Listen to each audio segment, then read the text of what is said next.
Hello friends, ഇന്നത്തെ എപ്പിസോഡിൽ പ്രിയങ്കയെ കണിമംഗലത്തേക്ക് കയറ്റാനായി മുത്തശ്ശി സമ്മതിക്കണം. പരമേശ്വരൻ ഇരുവരുടെ മുഖത്തേക്ക് കയറിക്കൊള്ളാൻ പറയുമ്പോൾ അത് കേട്ടതോടെ എല്ലാവരുടെയും മുഖത്ത് മാറ്റം സംഭവിച്ചു. എന്നാൽ പ്രിയങ്കയും രാധികയും മുത്തശ്ശിയുടെ തീരുമാനം കേട്ട് സന്തോഷിച്ചു.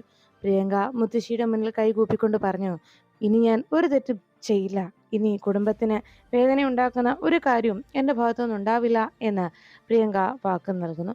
സൂര്യയും മറ്റുള്ളവരും ഒന്നും മിണ്ടാതെ അങ്ങനെ നിൽക്കുമ്പോൾ പത്മിനിയും പ്രിയങ്കയെ വിളിച്ചുകൊണ്ട് അകത്തേക്ക് കയറുന്നു. രാധികയും പ്രിയങ്കയോടൊപ്പം അകത്തേക്ക് പോയി കഴിയുമ്പോൾ അവസാനം മുത്തശ്ശി മാത്രം മുറ്റത്ത് തനിച്ചായി. മുത്തശ്ശി കരികിലേക്ക് ഒരെണ്ണെത്തിയിട്ട് ചോദിച്ചു, മുത്തശ്ശി, അവസാനം മുത്തശ്ശിയും തീരുമാനം മാറ്റിയല്ലേ? അത് കേട്ടതും മുത്തശ്ശി വേദനയോടെ വരനോട് പറഞ്ഞു, മോനെ, എനിക്ക് അങ്ങനെ ഒരു തീരുമാനം എടുക്കേണ്ടി വന്നു. പ്രിയങ്കയെ ഇവിടേക്ക് സ്വീകരിച്ചില്ല എന്നുണ്ടെങ്കിൽ പിന്നെ രാധിക മോൾ ഇവിടേക്ക് വരില്ലല്ലോടാ. രാധിക ഈ വീട്ടിലേക്ക് വരണമെന്നുണ്ടെങ്കിൽ അതിന് പ്രിയങ്ക ഇവിടെ ഉണ്ടായേ തീരൂ. അതുകൊണ്ട് തന്നെ തൽക്കാലം നിന്റെ ആഗ്രഹം സാധിക്കണമെങ്കിൽ നിനക്ക് രാധിക മോളെ കാണണമെന്നുണ്ടെങ്കിൽ ഇങ്ങനെ ഒരു നീക്കം നടത്താതെ വേറെ പോംവഴിയില്ലടാ. അതുകൊണ്ടാ ഇങ്ങനെ ഒരു തീരുമാനം എടുത്തതെന്ന് മുത്തശ്ശി വരുണോടെ പറഞ്ഞ് സമാധാനപ്പെടുത്തണം. പിന്നീട് കാണുന്നത് ആറ്റുവാശ്ശേരിയിൽ മുത്തശ്ശിയും ദേവനാരായണനും യശോദയുമൊക്കെ ആകെ ടെൻഷനിലാണ്. സുകുമാരിക്ക് ആകെ ആശങ്ക രാധിക പ്രിയങ്കയുടെ ജീവിതം തകർക്കുമെന്നതായിരുന്നു. അങ്ങനെ എല്ലാവരും ആകെ ടെൻഷൻ അടിച്ച് അങ്ങനെ ഇരിക്കുമ്പോൾ സുകുമാരി പറഞ്ഞു, ദേവാ, നീ ഇങ്ങനെ ഒന്നും മിണ്ടാതെ വിടുന്നിട്ട് എന്താ കാര്യം? അവരിവിടെ നിന്ന് പോയിട്ട് എത്ര നേരമായി? നീ ഒന്ന് വിളിച്ചൊന്ന് അന്വേഷിച്ചൂടെ എന്ന് ചോദിച്ചപ്പോൾ ദേവനാരായണൻ പറഞ്ഞു, ഇല്ല, നമുക്ക് അവിടെ ചെന്ന് അവരോട് സംസാരിക്കാൻ പറ്റുന്ന ഒരു പ്രവൃത്തിയല്ല നമ്മുടെ മോളുടെ ഭാഗത്തുനിന്ന് ഉണ്ടായിരിക്കുന്നത്. അവരുടെ കുടുംബത്തെ അത്രത്തോളം വേദനിപ്പിക്കുന്ന പ്രവൃത്തിയാണ് പ്രിയങ്ക മോളുടെ ഭാഗത്തുനിന്നുണ്ടായത്. എന്തായാലും രാധിക മോളെ എനിക്ക് വിശ്വാസമാണ്. അവൾ തീർച്ചയായിട്ടും പ്രിയങ്ക മോളുടെ ജീവിതം തകരാതെ നോക്കും. പ്രിയങ്ക മോൾക്ക് വേണ്ടി അവൾ അവിടെ സംസാരിക്കും. അതുകൊണ്ടാണ് ഞാൻ ഇക്കാര്യത്തെക്കുറിച്ച് ഓർത്ത് ആശങ്കപ്പെടാത്തതെന്ന് ദേവനാരായണൻ പറയുമ്പോൾ യശോദ പറഞ്ഞു, അതെ, എനിക്കും മോളെ വിശ്വാസമാണ്. രാധിക മോൾ ഒരു കാര്യമേറ്റാൽ അവൾ തീർച്ചയായിട്ടും അത് നടപ്പിലാക്കിയിരിക്കും. അതുകൊണ്ട് അവള് പ്രിയങ്ക മോളുടെ ജീവിതം സുരക്ഷിതമാക്കും. എനിക്കതിൽ ഉറപ്പുണ്ട് എന്ന് മുത്തശ്ശിയോട് യശോദയും പറഞ്ഞു. എന്നാൽ ഇതെല്ലാം കേട്ട സുകുമാരി പറഞ്ഞു, നിങ്ങൾ ഇങ്ങനെ വിശ്വസിച്ചിവിടെ ഇരുന്നോ? നമ്മുടെ കുഞ്ഞിന്റെ ജീവിതമാണ് തകരാൻ പോകുന്നത്. അവൾ അവിടെ ചെന്ന് എന്താ പറഞ്ഞു പിടിപ്പിക്കാൻ പോകുന്നതെന്ന് ഈ ദൈവത്തിനെ അറിയൂ എന്നെല്ലാം പറഞ്ഞ് പ്രിയങ്കയുടെ ജീവിതം തകർക്കുന്നത് രാധികയാണെന്നുള്ള വിശ്വാസത്തിൽ മുത്തശ്ശി വീണ്ടും ദേഷ്യത്തോടെ രാധികയെക്കുറിച്ച് സംസാരിക്കുന്നു. അപ്പോഴേക്കും പ്രിയങ്കയുടെ ഫോൺ കോൾ മുത്തശ്ശിയുടെ ഫോണിലേക്ക് എത്തി. മുത്തശ്ശി ഉടനെ കോൾ എടുത്തിട്ട് പറഞ്ഞു, ദേ പ്രിയങ്ക മോളെ വിളിക്കുന്നത് എന്ന് പറഞ്ഞ് വേഗം കോൾ അറ്റൻഡ് ചെയ്തു. അപ്പോഴേക്കും എന്തായി മോളെ, എന്താ അവൾ ആ എണ്ണം കെട്ടോൾ അവിടെ ചെന്ന് പറഞ്ഞു കൊടുത്തത്? എൻ്റെ മോളെ അവരവിടുന്ന് വേദനിപ്പിച്ചോ എന്നൊക്കെ ചോദിച്ചപ്പോൾ ഉടനെ പ്രിയങ്ക പറഞ്ഞു, ഇല്ല മുത്തശ്ശി, ഒരു കുഴപ്പവുമില്ല. ഇവിടെ എല്ലാവർക്കും എന്നെ സ്വീകരിക്കാൻ സാധിച്ചു. എല്ലാവരും എന്നോട് നല്ല രീതിയിൽ പെരുമാറി. എല്ലാവരും എന്നോട് ക്ഷമിച്ചു എന്ന് പ്രിയങ്ക സന്തോഷത്തോടെ അറിയിച്ചു. ഉടനെ മുത്തശ്ശി പറഞ്ഞു, ശരി, എന്തായാലും മുത്തശ്ശിക്ക് സമാധാനമായെന്ന് പറയുമ്പോൾ മുത്തശ്ശി ഫോണൊന്ന് അച്ഛന് കൊടുക്കുമോ എന്ന് ചോദിച്ചു. ഉടനെ പ്രിയങ്കയുടെ കോള് വന്നത് വേഗം തന്നെ സുകുമാരി ദേവനാരായണന്റെ കയ്യിലേക്ക് ഏൽപ്പിച്ചു. ദേവനാരായണൻ ഉടനെ ഫോൺ സ്പീക്കറിലിട്ടു. എന്നിട്ട് ദേവനാരായണൻ പറഞ്ഞു, മോളെ പ്രിയങ്ക, നീ പറഞ്ഞോ, ഞങ്ങളെല്ലാവരും കേൾക്കുന്നുണ്ട്. സ്പീക്കറിലായിട്ടിരിക്കുന്നത് അച്ഛനും മുത്തശ്ശിയും അമ്മയും എല്ലാം കേൾക്കുന്നുണ്ട്. മോള് പറഞ്ഞോ എന്ന് പറഞ്ഞു. അത് കേട്ടതും പ്രിയങ്ക പറഞ്ഞു, അച്ഛാ, എൻ്റെ ചേച്ചി എന്നെ എത്രത്തോളം സ്നേഹിക്കുന്നുണ്ടെന്ന് എനിക്കിപ്പോൾ മനസ്സിലായി അച്ഛാ. എൻ്റെ ചേച്ചിയുടെ എന്നോടുള്ള സ്നേഹം ഞാൻ തിരിച്ചറിഞ്ഞു. ചേച്ചി എനിക്ക് വേണ്ടി ഇവിടെ എല്ലാവരോടും സംസാരിച്ചു. എനിക്ക് വേണ്ടി ഇവരിവിടെ എല്ലാവരെയും കാര്യങ്ങൾ പറഞ്ഞ് ബോധ്യപ്പെടുത്തി.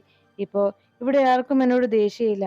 എന്നെ അവര് ഈ വീട്ടിൽ കയറാൻ അനുവദിച്ചു. ഇവിടുത്തെ മരുമകളായി വീണ്ടും അവരെന്നെ സ്വീകരിച്ചു എന്ന് പ്രിയങ്ക സന്തോഷത്തോടെ പറഞ്ഞു. ഉടനെ ദേവനാരായണൻ സന്തോഷപൂർവ്വം ആ വാക്കുകൾ കേൾക്കുമ്പോൾ, ഞാൻ ചേച്ചിയുടെ കൈ കൊടുക്കാച്ച എന്ന് പറഞ്ഞ് ഫോൺ പ്രിയങ്ക രാധികയെ ഏൽപ്പിച്ചു. ഇനി ഞാൻ എന്നും എൻ്റെ ചേച്ചിയെ സ്നേഹിക്കുന്ന നല്ല കുട്ടിയായിരിക്കുമെന്ന്, എല്ലാവർക്കും നല്ലത് മാത്രമേ ചെയ്യൂ എന്നും പ്രിയങ്ക പറയുമ്പോൾ എല്ലാം കേട്ട് ദേവനാരായണൻ സന്തോഷിച്ചു. ഉടനെ യശോദ പറഞ്ഞു, എനിക്കറിയായിരുന്നു മോളെ, നീ അവിടെ ചെന്ന് കഴിഞ്ഞാൽ തീർച്ചയായിട്ടും പ്രിയങ്ക മോളുടെ ജീവിതം നീ സുരക്ഷിതമാക്കുമെന്നും. മറ്റാരേക്കാളും നിനക്കേ അതിന് സാധിക്കൂ. നിനക്ക് മാത്രമേ അതിന് കഴിയൂ. എന്തൊക്കെ പ്രശ്നങ്ങളുണ്ടായാലും അതിനെയൊക്കെ തരണം ചെയ്ത് അതിനെയെല്ലാം നേരിട്ട് പ്രിയങ്ക മോൾക്ക് നല്ലൊരു ജീവിതം ഉണ്ടാക്കി കൊടുക്കാൻ മോളെ കൊണ്ട് കഴിയും. മോള് ചെന്ന് സംസാരിച്ചാൽ അവർക്ക് അത് മനസ്സിലാകുകയും ചെയ്യും. എനിക്ക് ഉറപ്പുണ്ടായിരുന്നു എന്ന് രാധികയോട് യശോദ പറഞ്ഞു. ദേവനാരായണൻ പറഞ്ഞു, മോളെ, അച്ഛൻ്റെ ആശ്വാസം എന്തെന്നറിയാമോ? പ്രിയങ്ക മോൾ എന്തൊക്കെ തെറ്റ് ചെയ്താലും അതെല്ലാം തിരുത്തി അവളെ നേർവഴി നടത്താൻ നീയുണ്ടല്ലോ. അതുകൊണ്ട് തന്നെ നിന്നെ നീ ഞങ്ങളുടെ മകളായിട്ടുള്ളത് കൊണ്ടാണ് അച്ഛൻ സമാധാനത്തോടെ ഇരിക്കുന്നത് എന്ന് പറഞ്ഞപ്പോൾ രാധിക പറഞ്ഞു, അച്ഛാ, പ്രിയങ്ക അവൾ എൻ്റെ അനുജത്തിയല്ലേ അച്ഛാ. അവൾക്കൊരു തെറ്റ് പറ്റിയാൽ അവളെ തിരുത്തേണ്ടത് എൻ്റെ കടമയല്ലേ.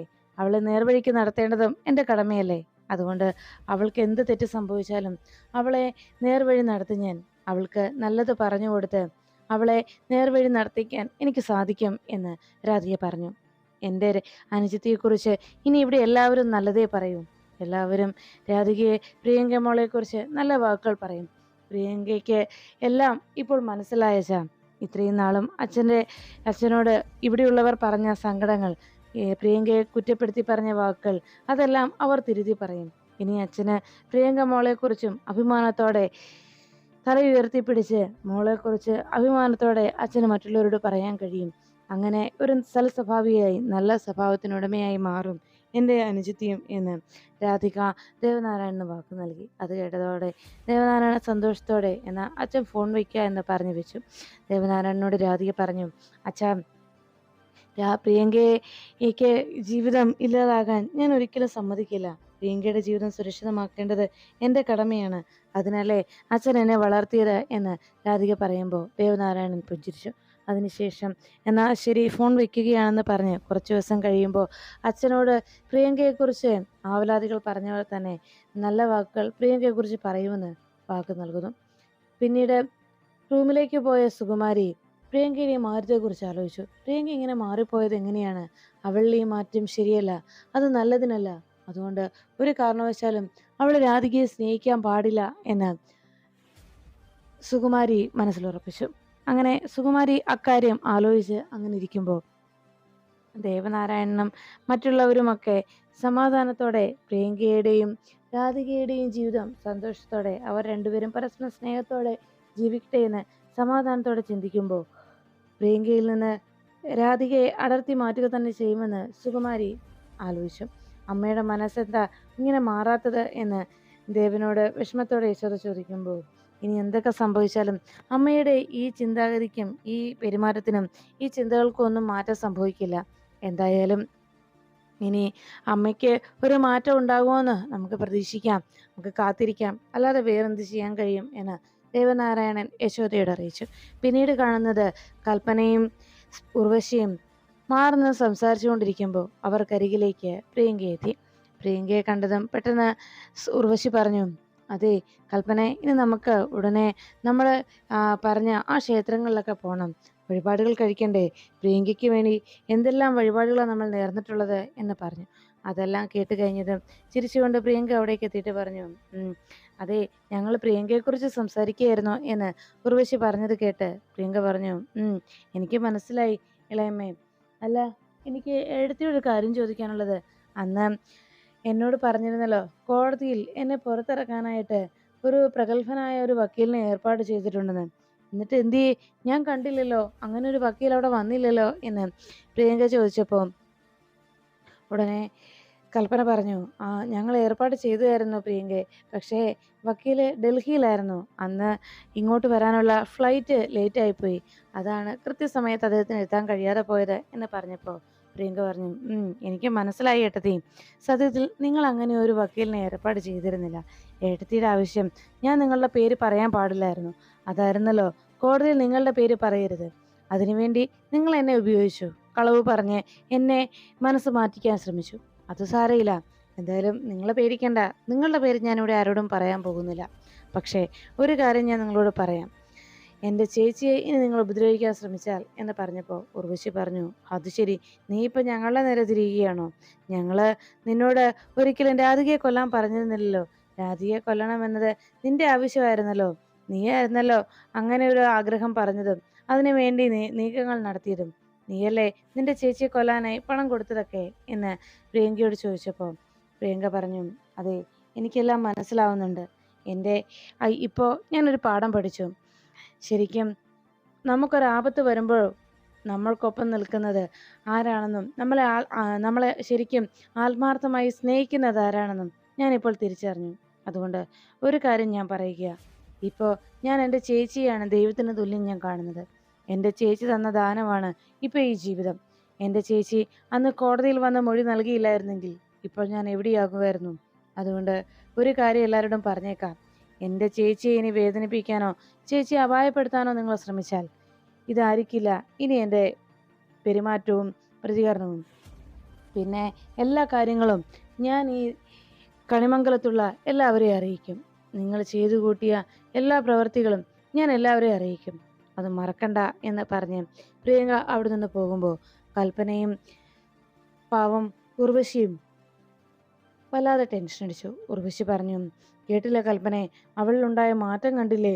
ഇതെങ്ങനെ ഇവൾക്ക് ഇങ്ങനെ മാറാൻ കഴിഞ്ഞു? ഇവൾക്ക് എങ്ങനെയാണ് രാധികയെ സ്നേഹിക്കാൻ സാധിച്ചത് എന്ന് ചോദിച്ചപ്പോൾ ഉടനെ ഇത് കണ്ട കൽപ്പന പറഞ്ഞു, എൻ്റെ ഇളയമേ, അങ്ങനെയൊന്നും ഒരിക്കലും സംഭവിക്കാൻ പോകുന്നില്ല.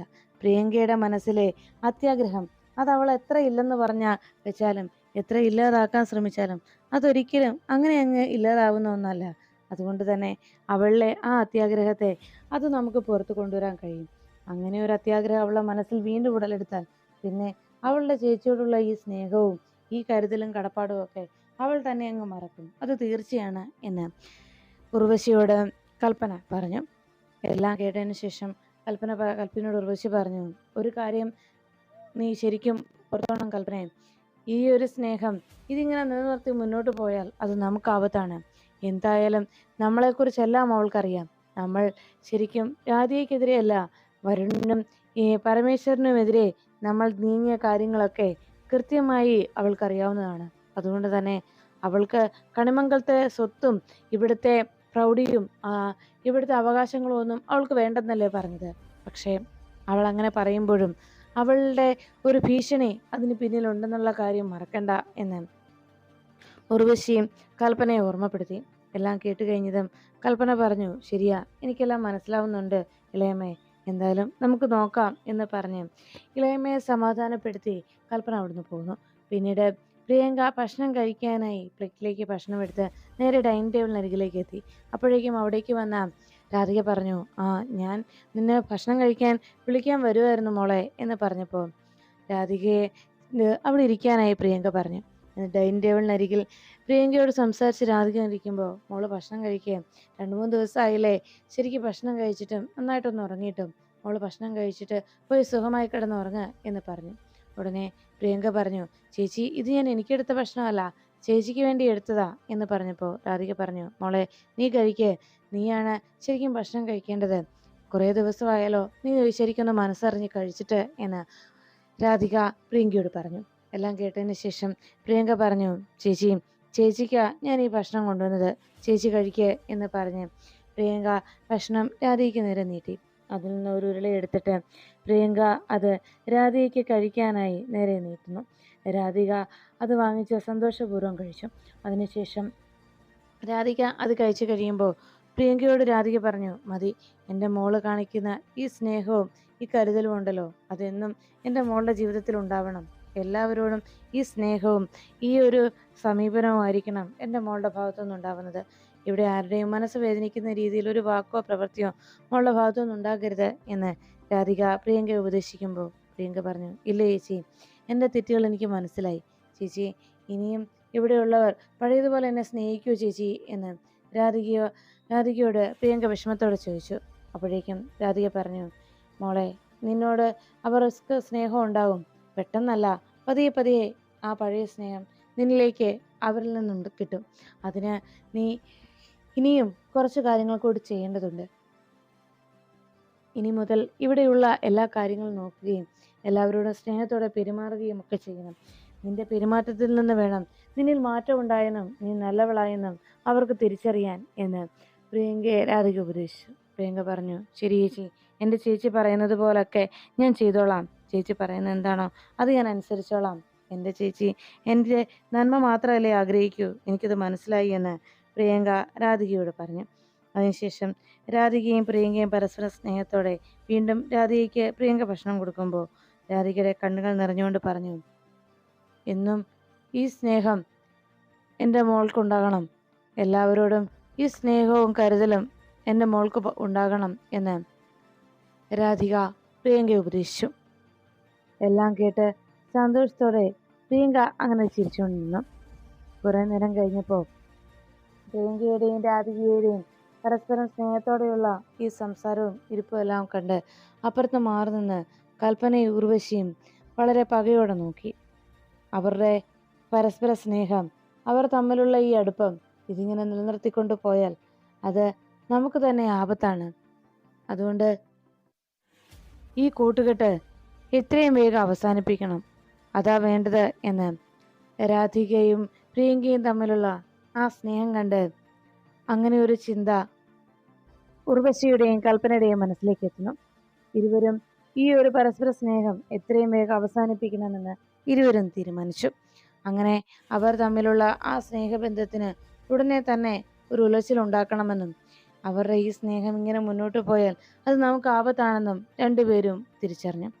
എന്തെങ്കിലും ഒരു പോംവഴി കണ്ടെത്തണമെന്ന് ആലോചിക്കുമ്പോൾ ഉർവശി പറഞ്ഞു, എന്താ ചെയ്യേണ്ടെന്ന് എനിക്കറിയാം, പക്ഷേ എനിക്ക് കൂടുതൽ വ്യക്തത അങ്ങ് കിട്ടുന്നില്ല.